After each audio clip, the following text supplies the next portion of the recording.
My name is Craig Ham. I'm originally from McGee, Mississippi, and we moved to Brookhaven, Mississippi a couple years ago. Now I've been working in the oil field since 1996. I've been with H&P since 2010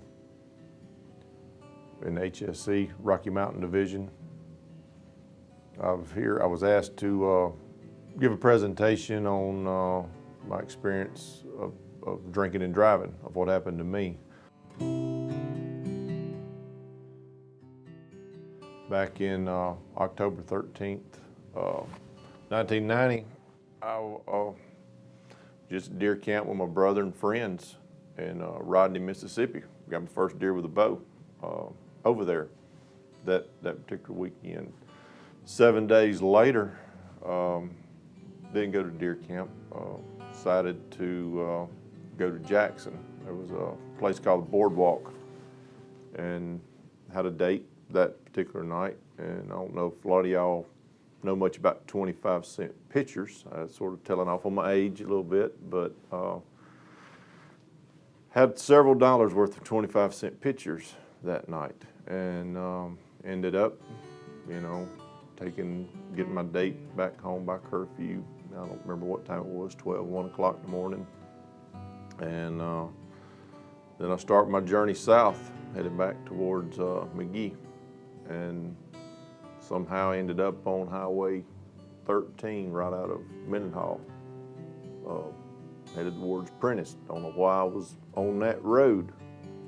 Don't have a clue, because I was asked that question many a times. Why were you going that way? I don't know. Well, I was drunk. I know why I was headed down that road, because I don't know why I was there.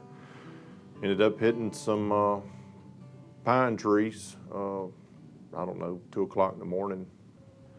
The truck was upside down, and my leg was up under the truck, and the leg was folded over.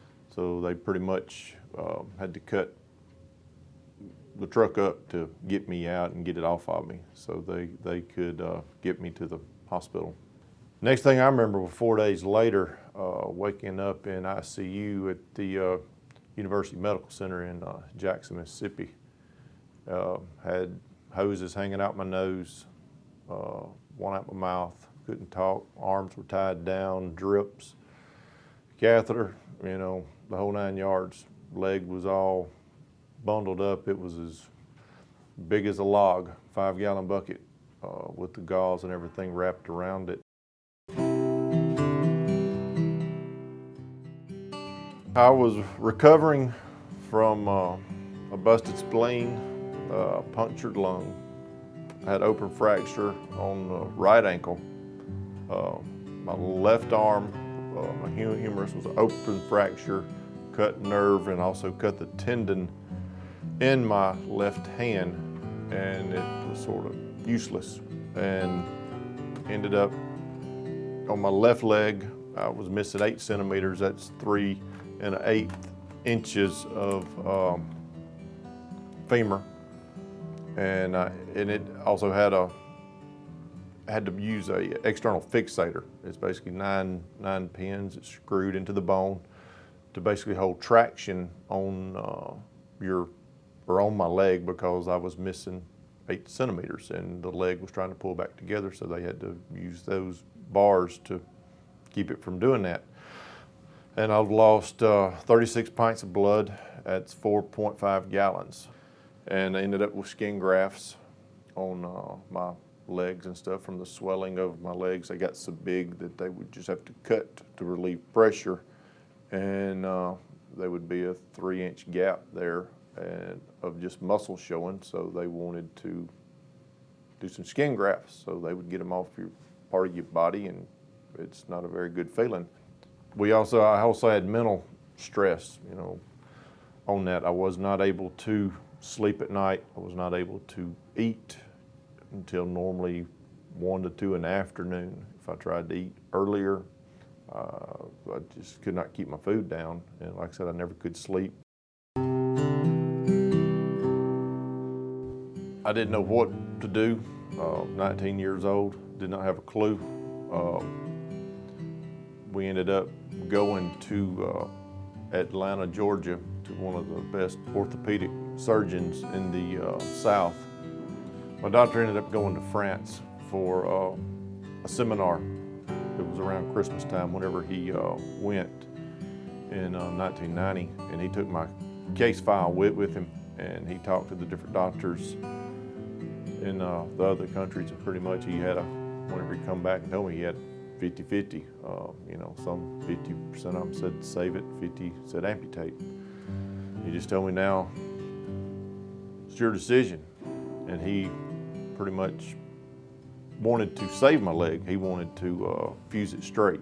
I'd talked to a lady before that she was probably about 5 foot tall that had her leg fused straight. And she's like, son, you're 6'5", it's not gonna work for you. She said, I've fallen and broken my leg, and you know, my car, I have a hard time getting in and out of a car, but she says there's no way you can physically get in and out of vehicles and have a leg that's fused straight. And that was the hardest decision I ever made in my life, was to amputate my leg. I had my left leg amputated right above the knee, and stayed there for about 7 days to 8 days, just sort of rehabilitation. They make you stay there whenever you have pretty much something amputated to make sure you can function and be able to walk on crutches and everything, and plus get you lined up on getting a prosthetic. I was starting physical therapy to learn how to walk on crutches, and one of my biggest hurdles was just to be able to stand up and not get nauseated. Like my first time to do that, all I was able to stand up for was 13 seconds. And one of the best things that ever happened during this whole time, and people take this for granted every day, first time was being able to take a shower. You know, literally take a shower. And the second thing was being able to sit on a toilet. You know, you go 19 years old and you still have your mom giving you a sponge bath, and your mom is setting you up on a bedpan and wiping your butt for you at 19. You get humbled very, very quickly. A lot of people don't realize after you've lost a body part, you know, just trying to get a job, and it's not easy. You always got to prove yourself. That's where I get aggravated. I mean, it was a couple of years ago before I got this job, I didn't even want to apply for this one, you know, because I'd worked third party. You know, I didn't really want to apply with H&P, but I had several of the guys said, no, apply with H&P. So I did, and here I am today. It hadn't been that long ago in the 90s. 80s and 90s, we just didn't really have designated drivers.